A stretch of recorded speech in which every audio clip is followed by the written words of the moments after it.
today we're going to be speaking about new developments in our Hog Ridge Systems product portfolio, specifically focusing on some tools within CATIA and some new tools available in the 3DEXPERINCE. All right, so today I want to talk about some of the industry trends that we're tracking here, and then some new functionality that we've brought on stream. We want to kind of reflect on new developments that we're following and that we've brought into our portfolio since the last time we did this in October or November 2018.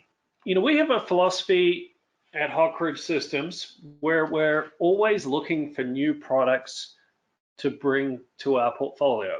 When I started with SOLIDWORKS and Hog Ridge Systems in 2006, we had 3 product lines: simulation, SOLIDWORKS, and PDM. But as you can see, we've got a lot more available to us. And while we do get software that's released by SOLIDWORKS corporate that becomes part of our portfolio, we're also always out there looking for new technologies to bring on that we think can help our customers. So we've invested in 3D printing solutions from HP and Markforged, scanning solutions from Artec and Hexagon.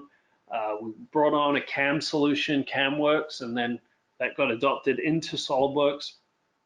But one area that we've spent a lot of time with is looking at other design tools in the Dassault Systems portfolio and finding the best ones of those, the ones that are most relevant to our customers, and presenting them to you. And so we've been working with Simulia Abacus for 4 or 5 years, and we've recently brought CATIA into our portfolio there, and it's one of the things we're going to talk about today. So we're always out there looking for new things and for gaps in our customers' workflow that we can adopt as part of our portfolio. And in doing that, you know, we do a lot of monitoring market trends, monitoring industry trends. And I wanted to just start this presentation with a snapshot of a few of those that we're tracking. So the first one is model-based design, and you've probably been hearing about this for probably getting close to 10 years now, if not longer. But we're really seeing an acceleration in the last 12 to 24 months in this. And the concept here is that all the manufacturing information needed to define a part is contained within the 3D file of that part or a 3D PDF representation of the part. There's no secondary document like a drawing to capture that information disjoint from the original component. And you know, what we're seeing is really accelerated initiatives from some of the big drivers in this sort of stuff. The Department of Defense in the US is always a big one, and they have an active initiative going. The major aerospace OEMs, the Boeings and Airbuses and Cessnas of the world, we're seeing files containing this stuff more and more coming from them. And there's an ongoing adoption of this within ANSI standards and drafting standards. So we'll talk about the practical realities of some of that. Roger is going to cover that a little later on, but this is a big one that we've really seen a step change in recently. Second kind of industry trend that we're tracking is cloud adoption. I remember at SOLIDWORKS World 2011, when the CEO of SOLIDWORKS got on stage and said, we're producing a cloud product, and the audience almost revolted. The sentiment at that time, and partially still now, is we'd never put our design data on the cloud. But we're hearing more and more from customers that are looking to secure cloud solutions to enable collaboration and to cut down on local infrastructure. And you know, if you think about it, many of you are already doing this, even if you mainly exist on server-side solutions. So the simplest one that people normally, you know, are putting on this stuff on the cloud without even thinking about it is using file transfer services like Dropbox or Box.com, or even just transferring files over their instant messenger tool like Slack or Microsoft Communicator.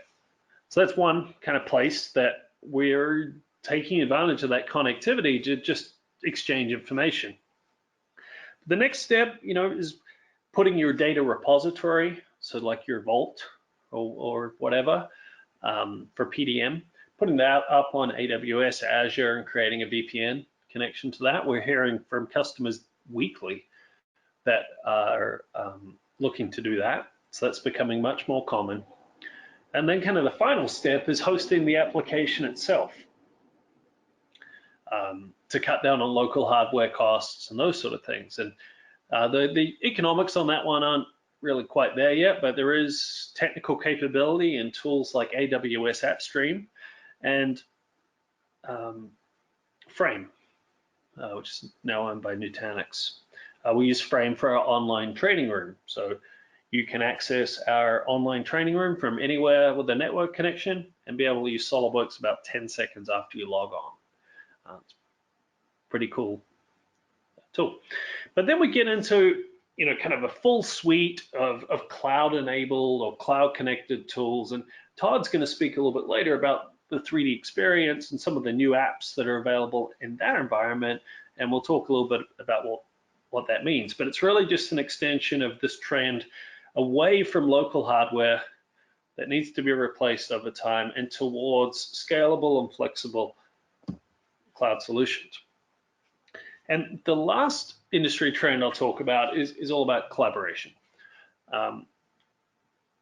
We're seeing, and we feel it ourselves as an organization, collaboration is becoming more frequent, it's faster, and it's more in depth, right? So there's, our organization has 22 different offices located across North America, and we all walk around with a chat app in our pockets that can raise anyone in any office at any time.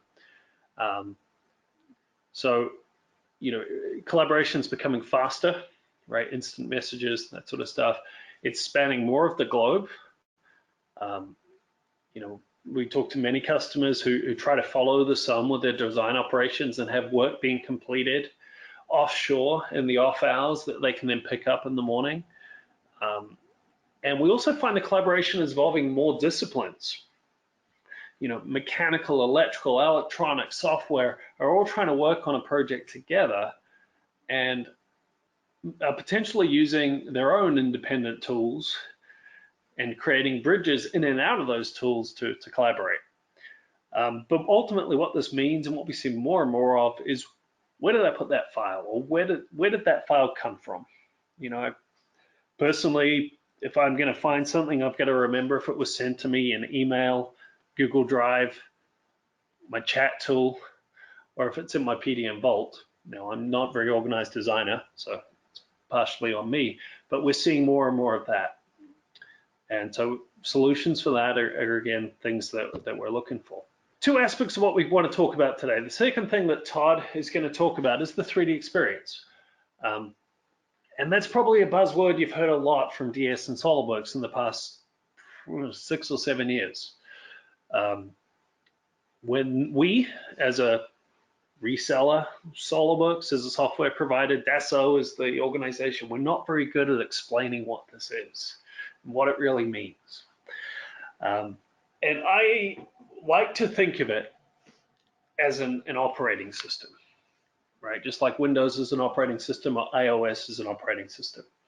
The operating system itself is not that exciting.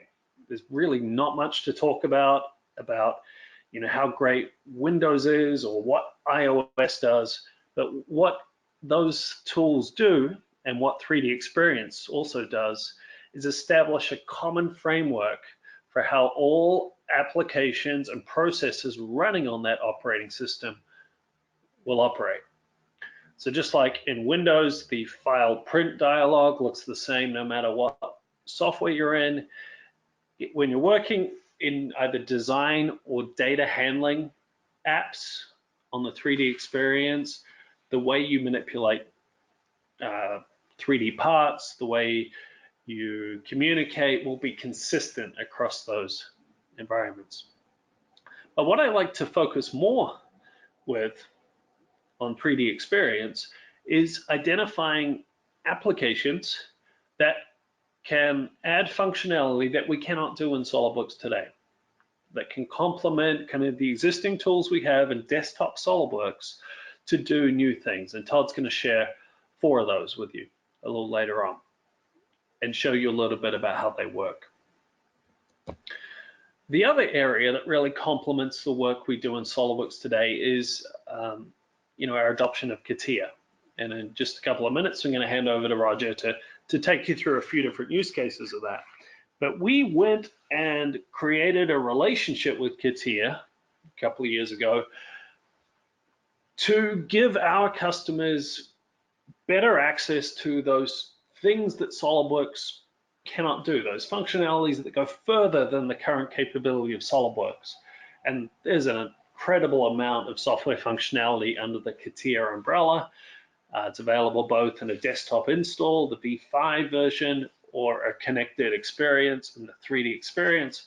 But some of the tools it has for rapid design of complex surfaces, for managing huge assemblies, for integrating all the engineering subsystems, your plumbing and your flexible tubing and your electrical routing, and then into specialist niches like composites design and manufacture.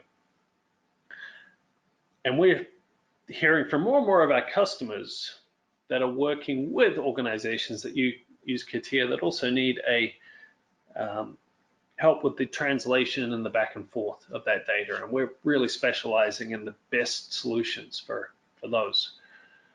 So to get a bit deeper into why we got into CATIA and what it can do in a very brief subset of that capability, I'm going to hand over here to Roger Ludin. Roger's our CATIA application specialist. Okay, hello everyone.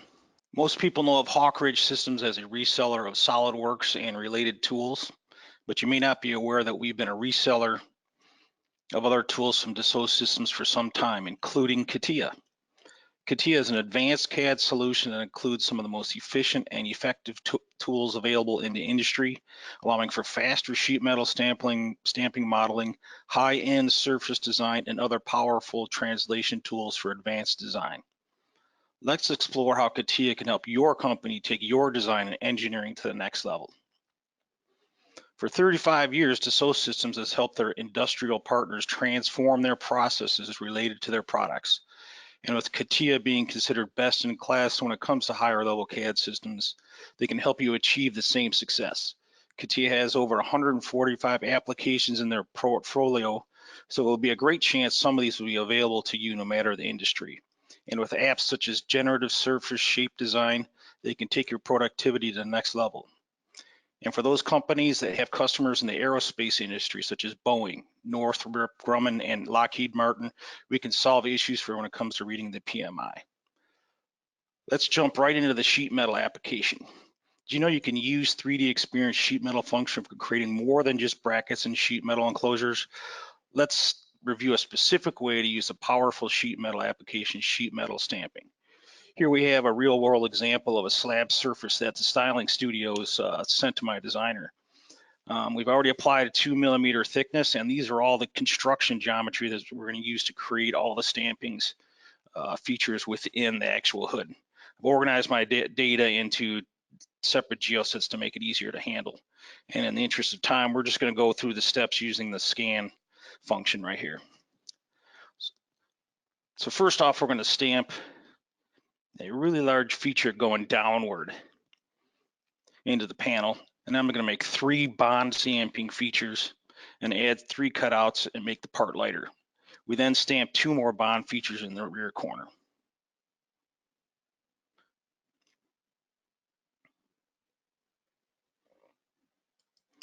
I'm going to pause it right here because I want to point something out to everyone.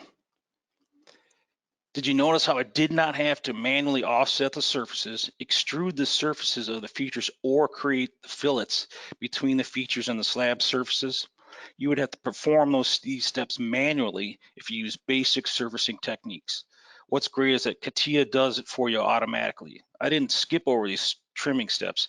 This demo depicts how it dramatically speeds up your design. Let's move on. So we're going to add another large stiffening feature that ties all these together. We're going to punch out now up here where this is our actual action pad, which is customizable. This is where I put all my favorite apps. I don't have to dive into the app bar at the bottom. We're adding 2 more beads to add some more stiffness.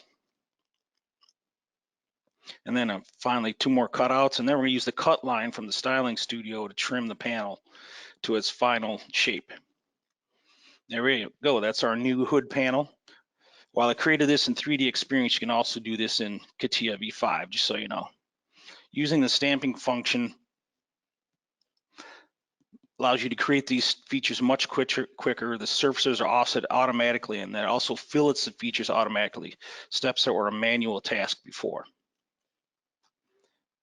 Now let's jump into the generative shape design application.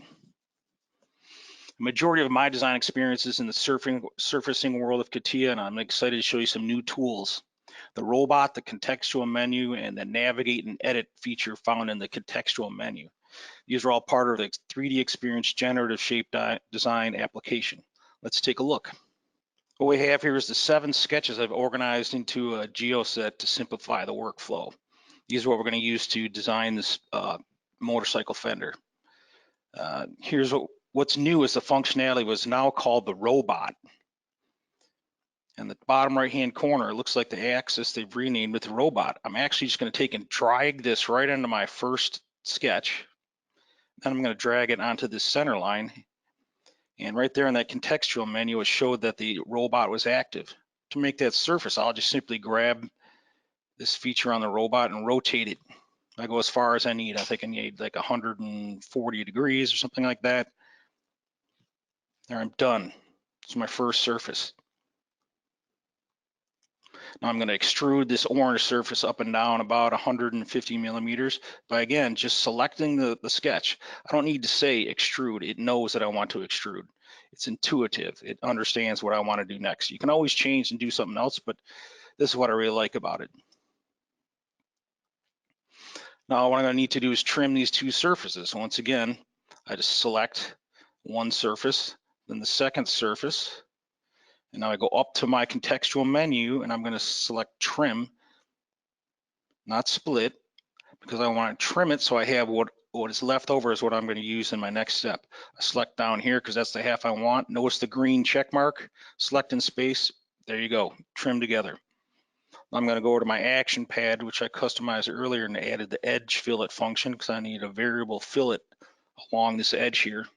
I'm going to need to have it be 10 millimeters in each end and 50 in the middle. So I make sure the entire edge is selected, and then just double click this one, make it 10 for that fillet. Make this one 10. Hit OK. Now we're going to have our variable fillet. Next, I need to take this cylindrical surface. This is going to be the part that goes around the fork on the motorcycle, front fork. Just hit the green check mark, and I'm going to actually fillet this to the slab surfaces we have left over. No need to trim it first. It'll do that for me during the filleting function. So I just select the 2 to make sure the arrows are going in. I want like 5 millimeter radius. That looks good. There we go. Just going to do one more quick extrusion because we're going to use this to split the panel, and then we're going to move on to the rest of the fender demo. I just need to split that with this. Use the split function from the contextual menu. Green check mark, and we're done. Hide the extrude. Now there's our fender. So like I said, we're going to move on because I need a symmetry. So I take symmetry from the action pad. I'm going to use the YZ plane in the middle. Hit OK. And then once again from the contextual menu, I just select the 2 halves. Select join. There we go. We've joined it. Now here's really real cool feature I like the most. See the surface right here? I want to move this surface in real time using the navigate and edit parameters function. Just simply select that and it brings up that fillet, that big cylindrical surface I made earlier.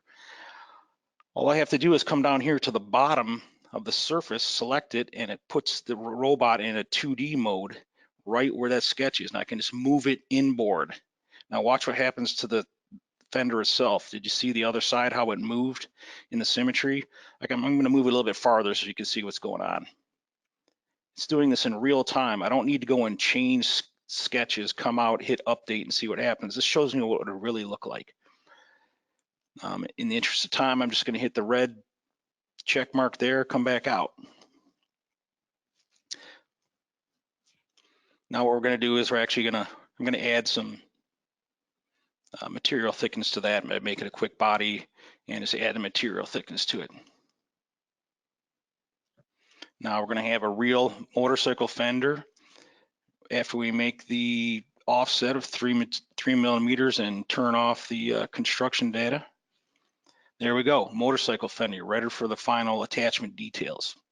In review, the robot tool and the texture menu and the action pad increase your efficiency, allowing you to bring finished designs to completion much quicker due to new intuitive tools. Let's run through the PMI we talked earlier about. Let's see how CATIA can help a company with PMI.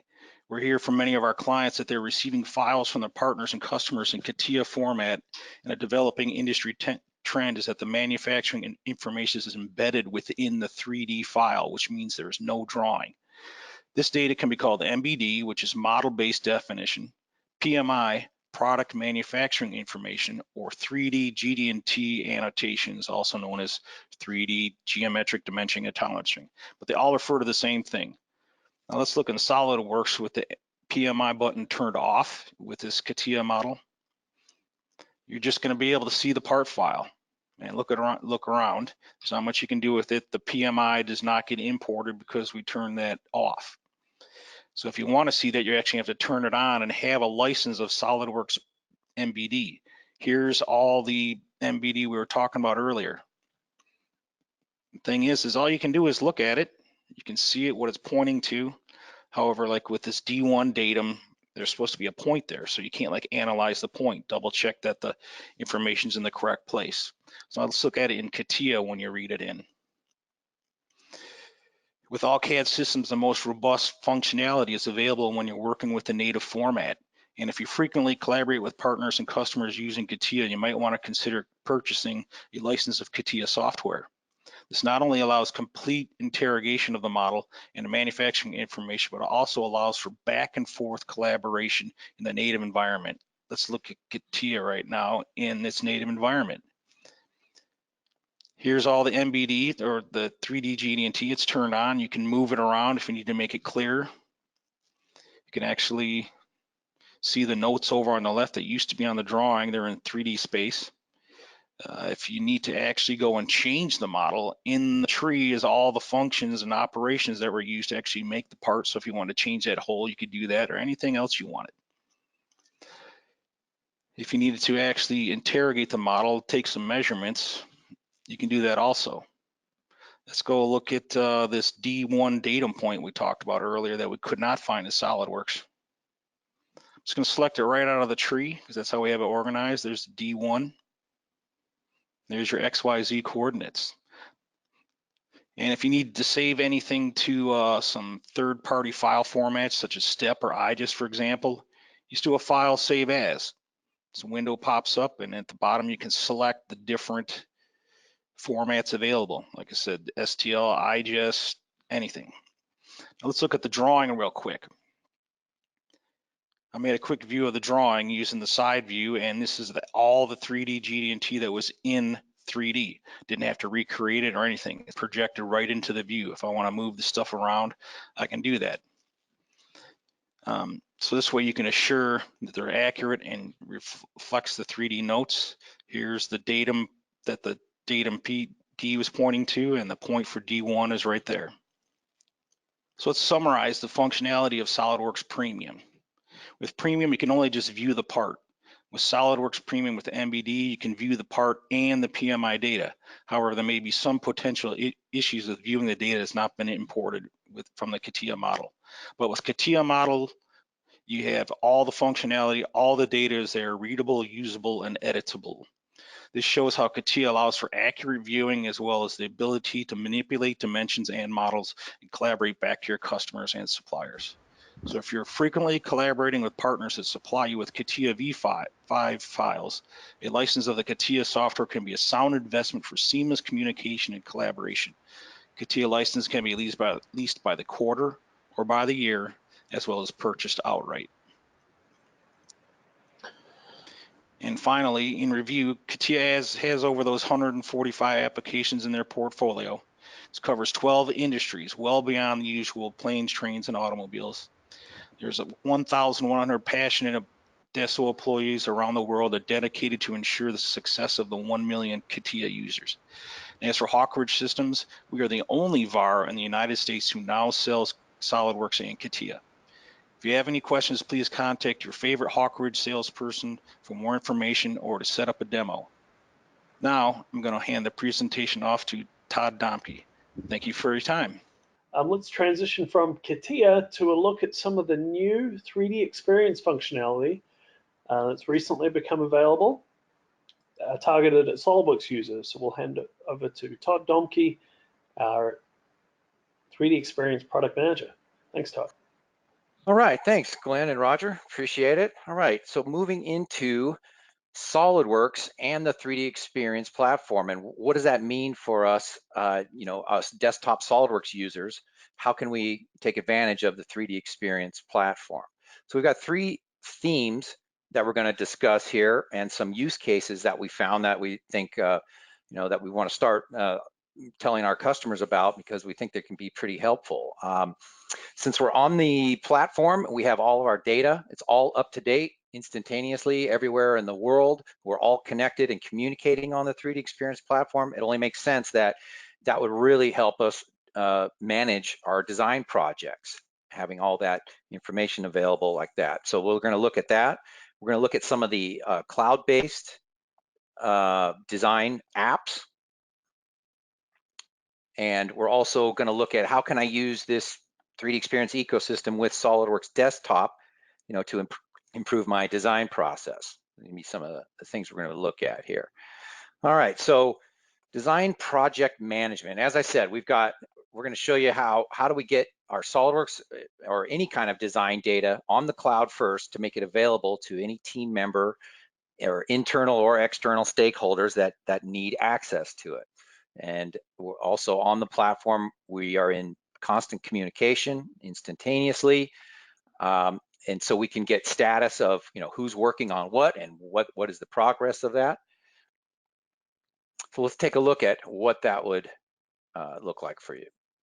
All right, so the first thing, this is our dashboard. You notice this is just a Chrome browser. This is where we would start every day when we're working on a project. You just go right to your browser, you set up a customizable dashboard, lay out the information that you need that's important to you with a series of tabs. And then if we go to the compass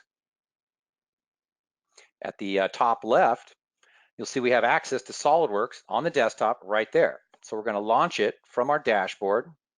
It's going to fire up SolidWorks. So we've got some mechanical parts that we've already got started in SolidWorks. Now we need to bring in more people to help us get this thing home. So we're going to upload it to the platform. So with the 3D Experience add-in, you can see in the task pane there, we can push it up to the cloud from our local machine. And once it's up there, you're going to see some similar, PDM type things like how does it compare to my local copy? What's the initial revision? Some custom properties get mapped in, things like that. So now I'm looking at it in SolidWorks, but it's on the platform. Okay, so that's how we get it up there, just with that 3D Experience add-in. And once it's there,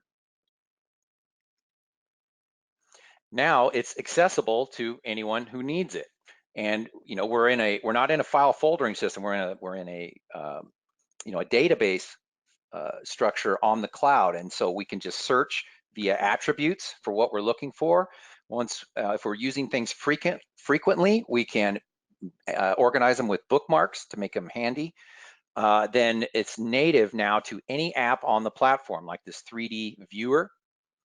But it's more than just a viewer in a browser. It's we can do things more similar to like eDrawings Professional, where we can interrogate the model, pull some measurements, we can annotate some things and run a section.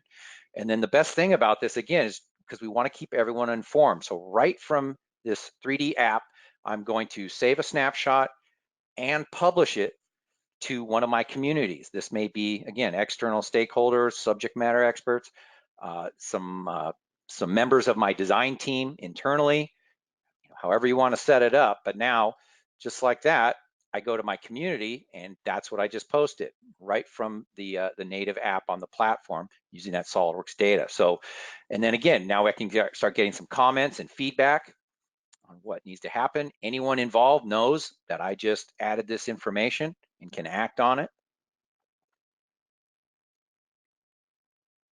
So now we need to start kind of creating some tasks in order to get this project done. Okay, so using the collaborative tasks, we've got a few set up here, and we'll go over kind of how to set up a new one.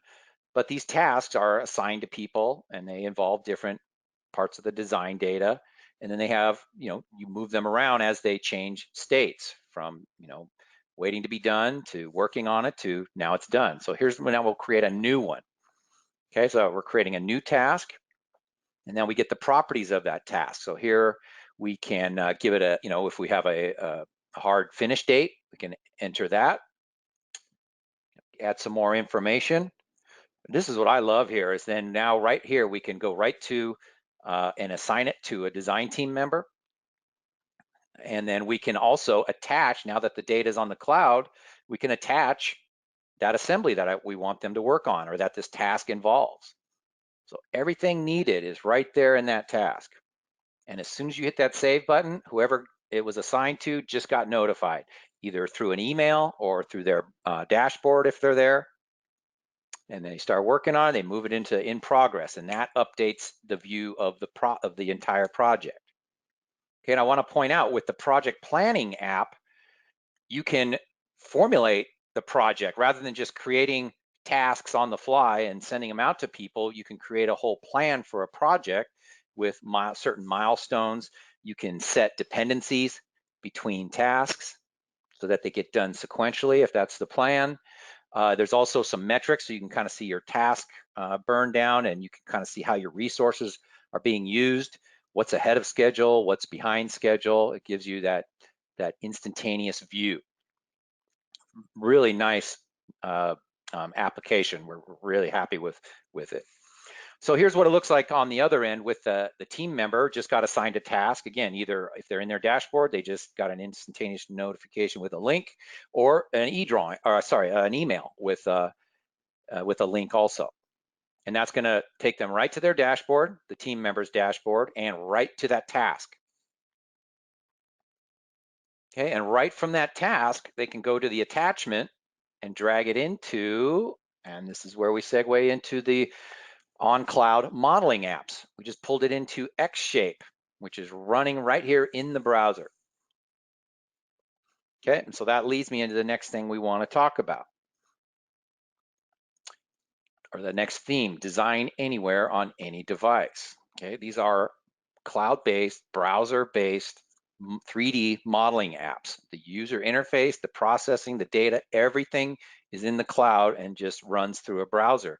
So that kind of eliminates the hardware issue, and it makes it a lot more easy to use on the go. So we're going to talk about two modeling apps that are available right now, and there are many more to come down the road. The two available now are XDesign and XSHAPE.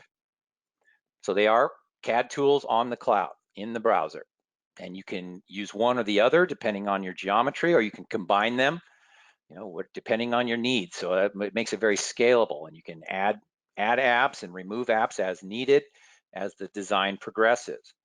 Anything created in these apps is going to be natively compatible on the 3DEXPERINCE platform, as you can imagine, and it can also be used in SOLIDWORKS downstream, down into your SOLIDWORKS desktop models also.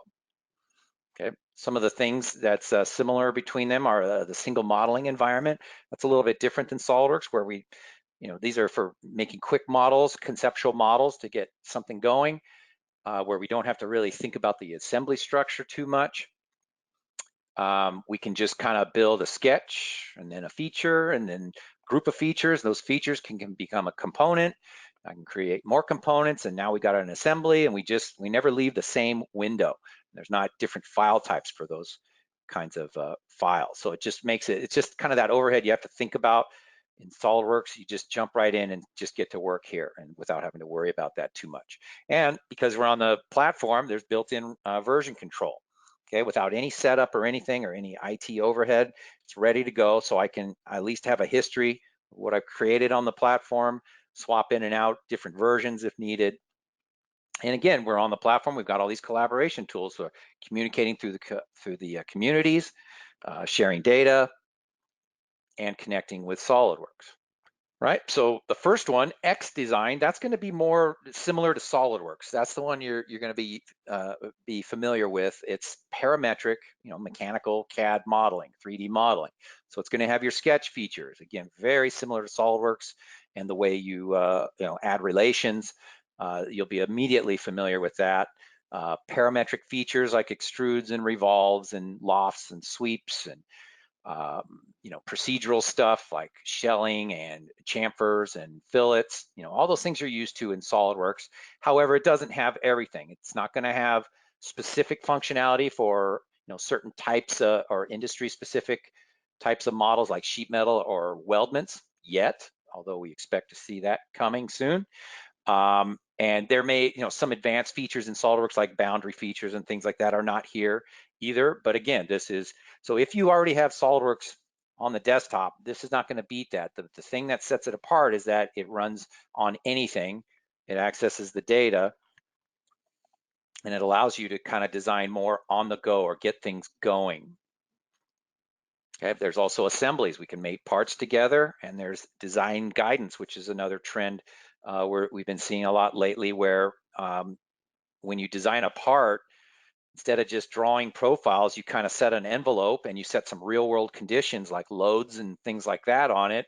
And then it advises you on what the topology or what the shape of the part should look like, and where the material needs to be and where it doesn't need to be. So we've got some pretty high hopes for that as it matures. So that's XDesign. It's gonna be more similar to SOLIDWORKS, your parametric type modeling. Okay, XSHAPE.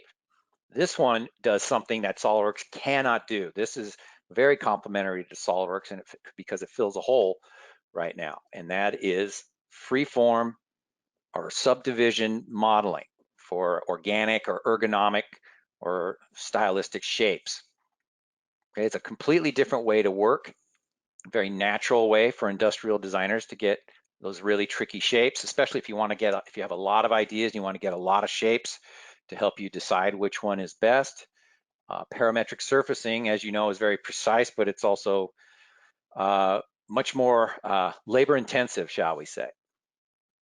And it does include some simple parametric features also, because the idea is before we even take this to SOLIDWORKS for further detailing, we may want to get 3D prints, get it in our hands, check the shape or the form, check fit, something like that. And so we can detail it out pretty well. We can shell out the model, thicken surfaces, split the model, split the body into multiple parts along a parting line, something like that, scale it for tooling, those types of parametric features, mold oriented type things. All right, so let's take a look at what this looks like. As we saw in the last one, we got a task and we got the model that we're supposed to be working on attached to the task, and we dragged it into XSHAPE, which we are now. And if you look over on the feature manager on the left, we get an indication, and that is SOLIDWORKS data that we're using here as a reference to build our new shape. So how we're going to start here in XSHAPE, again, remember this is the freeform modeler. So we've got a new component in our assembly, and we start with a primitive shape like a box or a quad ball or a torus, cylinder, things like that, basic shapes. And then we can kind of add some the necessary detail or control points that we think we're going to need. We kind of rough it in, and there's our shape. Notice that it is always curvature continuous unless we tell it not to be. So that's kind of a difference between parametric surfacing and sub D. Parametric, we have to hope we can make things curvature continuous. where here it's the default state. It's always curvature continuous unless we pick an edge and we tell it to be sharp, or we crease that edge. So that definitely makes things much easier here. You can see where you can just manipulate all kinds of entities. We've got symmetric, our symmetry turned on now. So now as we grab these control vertices and we move them around, it happens on both sides of that symmetry plane. Now we're just kind of finessing the shape, giving it a little bit more form. We can also expose the cage, which just gives us more entities and more ways to kind of finesse the shape. So we're choosing some edges there. Maybe just a vertex and move that kind of in two directions. And then we can filter out our selections. We can pick edges, single edges, edge loops, which you can think of kind of a cross section of the model in that direction. We can move entire edge loops, manipulate those, rotate, translate them. And we can filter our selections and select faces, vertices. We're going to pick a couple faces here, and we're going to drop that down a little bit for some relief for those directional controls. So that's a really attractive shape in about, what did that take, 45 seconds or so? That would have taken me much longer just to get even a basic shape like that with parametric surfacing. It's just how it works. So instead of trying to get all the detail in one shape, we can combine freeform shapes into one. So for that directional keypad there, we're going to put in this different smooth shape, get it related to the model and get it in the right location.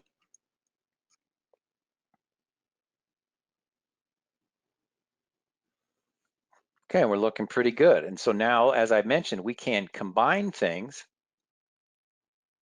So we've built up a freeform shape, and now we need to kind of detail this out a little bit more, this new shape we've created. So you'll notice we go to our compass, I just select X design, and right in my widget there, it just changes to X design. So I don't have to leave and open a new app or anything like that. It literally just switches on the fly. Now I'm in X design. Now you notice the toolbars change and the functions change on the bottom. That's the only change I see. It makes it really nice. And here we're going to do some Boolean operations to make this a solid and to combine these two shapes. And now here in X design, we can do things like fillet some of the edges, smooth those out. And we'll shell it out here. We could have done that in XSHAPE also, but again, it makes sense here. We're getting it a little more detailed. And then maybe we'll split it into a top and bottom half also.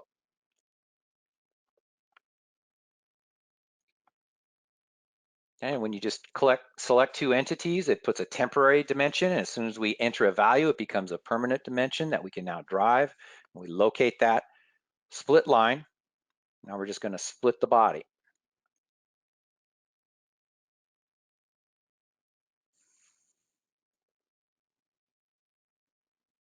Okay, and we save it. So now that assembly, that remote control assembly, is now different than when we uploaded it, right? It's now got a new body in there, a new component.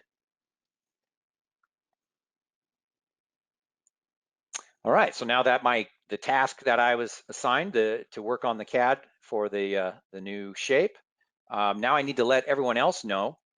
So the way we do that, again, it couldn't be easier. We never leave our dashboard. Right here, we've got our tasks available. I'll take my task that I was working on, and I am done. Right when that happens, anyone who needs to know just got notified, as well as the Gantt view of the project for the manager just got updated with all the different statuses and moving the timeline. So again, without having to do much, it keeps pushing that information so we know everyone knows what's going on.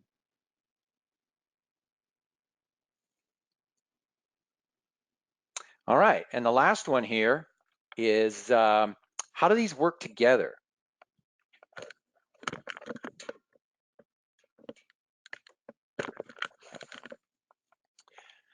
What if we already have SOLIDWORKS, but we'd like to make use of this? Is there a workflow that we can use all of these tools together? My existing SOLIDWORKS on the desktop, as well as this new platform and the apps that come with it.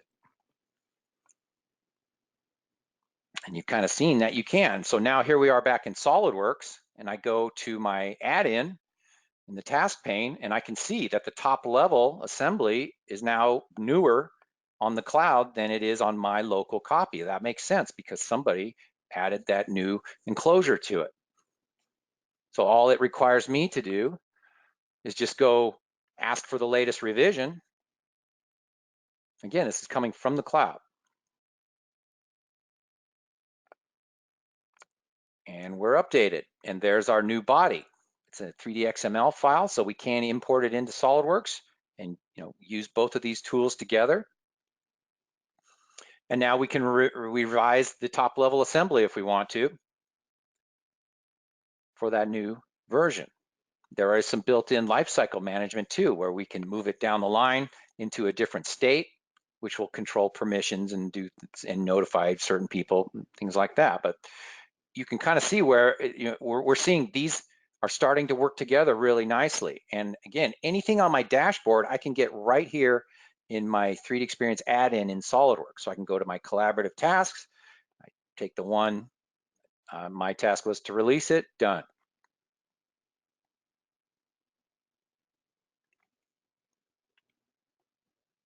All right. So that's kind of a view of these new tools and how they can work together. In summary, Glenn talked about our approach to product management and some of the technology and trends that we're following, model-based definition, and how the tools are kind of coming together. He described the 3DEXPERINCE platform kind of as a business operating system, which you saw, and then I showed you how we can just make use of the apps that run on that operating system and store the data, how we can use it to compress our design cycle and get our products made. Roger spoke about CATIA, and how we can use it to fill some gaps that SolidWorks can't handle in terms of large assemblies sometimes, and very advanced sheet metal forming, surfacing, as well as if you're working maybe with from vendor information from CATIA, and it's critical that you get that PMI. And then I went over how we can manage our projects, what the XSHAPE can do for us, the apps on the cloud that can do 3D modeling for us, as well as how it all comes together with SolidWorks on the desktop and the 3DEXPERINCE. So thanks for attending today. Hope that kind of gives you a little bit of a glimpse into the future and where we're going. Again, looking for solutions to try to help you out and with your design challenges to get your job done better. And we'll see you next time.